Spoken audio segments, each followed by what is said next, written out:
जय माँ धूमावती। माता सती की 10 महाविद्याओं में माँ धूमावती उनकी 7वीं महाविद्या है। यह माँ सती के 10 रूपों में 7वां रूप मानी जाती हैं, जो माता रानी के विपरीत गुणों का प्रतिनिधित्व करती हैं। यह विश्व में कलह उत्पन्न करने वाली तथा भूख से व्याकुल माता का रूप है, जिसे अनिष्ट के रूप में देखा गया है। माता रानी का यह स्वरूप सुनकर आप भी धूमावती माता का रहस्य जानना चाहते हैं, इसलिए आज हम आपको माता धूमावती का इतिहास, कथा व मंत्र इत्यादि के बारे में विस्तार से जानकारी देंगे। यह कथा बहुत ही रोचक है, जो भगवान शिव व उनकी प्रथम पत्नी माता सती से जुड़ी हुई है। हालांकि उनकी दूसरी पत्नी माता पार्वती सती का ही पुनर्जन्म मानी जाती हैं। धूमावती अर्थात जिसका जन्म धुएं से हुआ हो। माता रानी का यह रूप धुएं के समान होता है, इसलिए उन्हें भगवान शिव के द्वारा धूमावती नाम दिया गया। माँ धूमावती का रूप अत्यंत दरिद्र, शुष्क, दया योग्य वाला है। देवी धूमावती को एक विधवा बूढ़ी स्त्री के रूप में देखा गया है, जिसमें उनके शरीर के अंगों पर जगह जगह झुर्रियां पड़ी हुई हैं तथा वह कांप भी रहा है। धूमावती देवी का शरीर एकदम शुष्क व सफेद रंग का है तथा उन्होंने वस्त्र भी विधवा समान श्वेत ही धारण किए हुए हैं। माँ ने जो वस्त्र पहने हुए हैं वे भी कई जगह से कटे फटे व घिसे हुए हैं। उनके केस बिखरे हुए व ऐसा लगता है जैसे माँ कई दिनों से नहाई हुई नहीं है। इस कारण उनके केस, शरीर व वस्त्रों पर गंदगी जमा हो गई है। उनका पूरा शरीर कंपायमान है। माँ का रूप भूख से व्याकुल व दरिद्र रूप में दिखाया गया है। उनका शरीर बिल्कुल पतला व अस्वस्थ प्रतीत होता है। वे एक बिना घोड़े के रथ पर बैठी दिख रही हैं, जिसके शीर्ष पर एक कौवा बैठा है।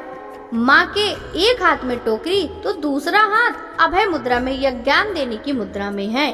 देवी धूमावती के इस निंदित रूप के पीछे एक रहस्य छुपा है। मान्यता है कि एक बार जब माता पार्वती को तीव्र भूख लगी थी तो उन्होंने भगवान शिव से भोजन मांगा।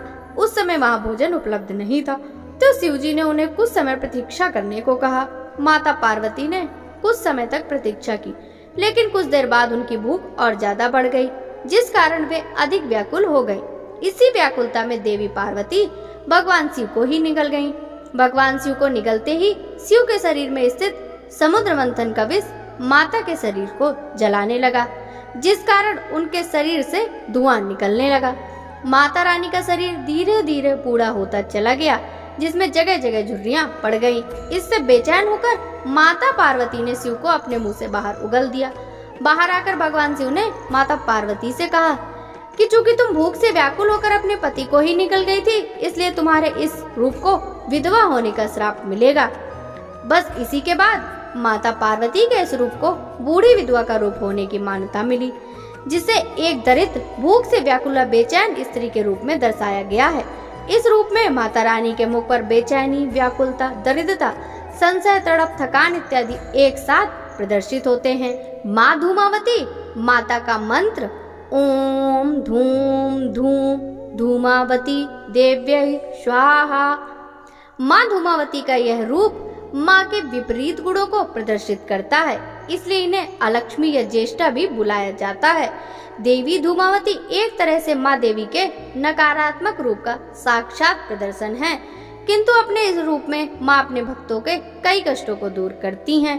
माँ धूमावती की पूजा करने से मनुष्य के संकटों का हरण होता है। वह उन्हें यदि किसी चीज का अभाव है तो वह दूर हो जाता है। देवी धूमावती अपने भक्तों की हर प्रकार की कमी व भूख को शांत करती हैं तथा उन्हें अभय होने का आशीर्वाद प्रदान करती हैं। माँ धूमावती महाविद्या की पूजा मुख्य रूप से गुप्त नवरात्रों में की जाती है। गुप्त नवरात्रों में माता रानी की 10 महाविद्याओं की पूजा की जाती है, जिसमें से 7वें दिन महाविद्या धूमावती की पूजा करने का विधान है। प्रथम वेद ऋग्वेद में माँ सती के धूमावती रूप को सुतरा कहा गया है। माँ धूमावती के कुछ अन्य नाम ज्येष्ठा, अलक्ष्मी व निरृति है। सुहागिन स्त्रियों के द्वारा माँ धूमावती की पूजा नहीं की जाती। माँ को किसी भी प्रकार की रंगीन वस्तु नहीं चढ़ाई जाती। वहीं कुछ लोगों का मानना है कि गृहस्थ लोगों को देवी की साधना नहीं करनी चाहिए। इन महाविद्या का स्थायी आवाहन नहीं होता, अर्थात इन्हें लंबे समय तक घर में स्थापित या विराजमान होने की कामना नहीं करनी चाहिए। क्योंकि ये दुख, क्लेश और दरिद्रता की देवी हैं। जप करने से पहले आवाहन करें और खत्म होने पर विसर्जन कर दें। जय मां धूमावती।